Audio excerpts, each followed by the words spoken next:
Professor Eric over here, guys. What up? So let's do a little JKD. Let's go traditional and put some Wing Chun on the menu, Cool. as Professor Neal would say. So when you're boxing, it's hard to get to trapping because we always train trapping on the lead side. Yeah. But if you throw a jab, I always defend it with my rear, Yep. and then I punch my jab, right? So that the context seems to go away. Yeah.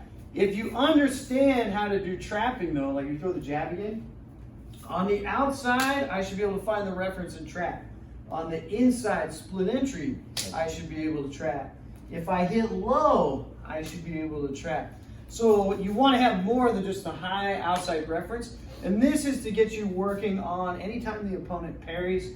This is called the Biu Jeet cycle, and it works a couple tools. My partner's going to parry.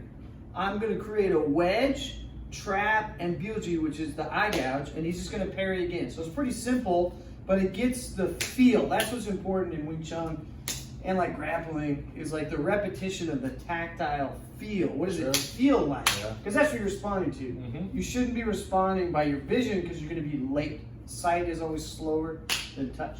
All right, so if I feed a jab and you parry with the rear hand, all I'm going to do is I'm going to come underneath and wedge and take this hand out and trap, and that's my Biu Jeet. So he parries on the other side. So I wedge. Wedge means I'm really trying to punch at the center line, but for the sake of the drill, I'm just trying to bring it to the center to cover the line. And now I trap and Biu Jeet again. So he's only doing one motion, and I'm doing 1, 2, 3. But even though I'm doing 3, I should be able to aggress and get ahead of your parry.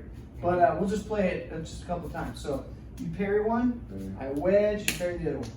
And I'll just go feet parallel. That's it. So it's wedge, parry, wedge, parry, wedge, parry, wedge, parry. That's it.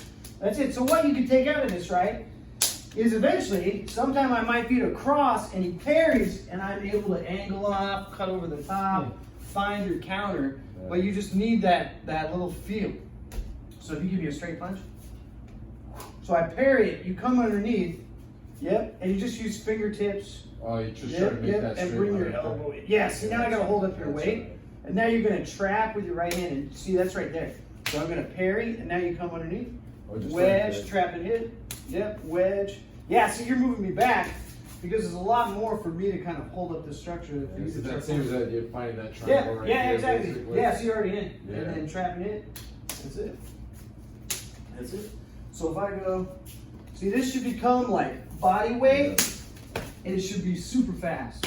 Because you're crossing the center line by the nature of the defense. Yeah, for sure. So you don't have to work for it, because everybody's going to respond like that. If they don't, see if you do the jab, pretty much it's going to be this hand somehow. If they're educated, if they're not educated, then maybe they just do something weird, right? Start to look away. There's that triangle right there. Yeah, and then it's going to be super easy. Anyway, so that's called the Biu Jeet cycle.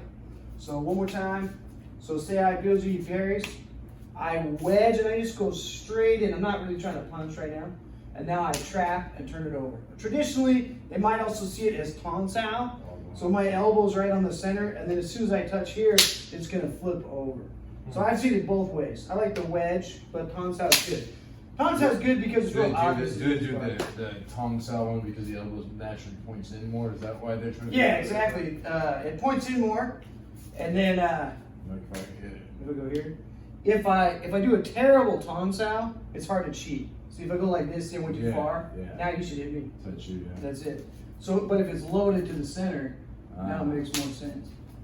Huh. So, yeah, it's different placements. I think I'm probably gonna get butchered, but I think as long as you understand the center line, I don't think it really matters what the tool is. That to me, that goes into like it's a kung fu territory. Yeah. Like, oh man, you know, when you did the Tong Sao, your little pinky was open. Like, who cares? Like, was it successful? Did it work? Like, that's what we should care about. Yeah, for sure. 100%. Yeah, good observations, dude. Yeah. All right, you guys, that's the Biu Jeet cycle from the Inosanto JKD curriculum. Hope you guys are enjoying the material, and we'll be back again. Warriors. Where's out? Where's out?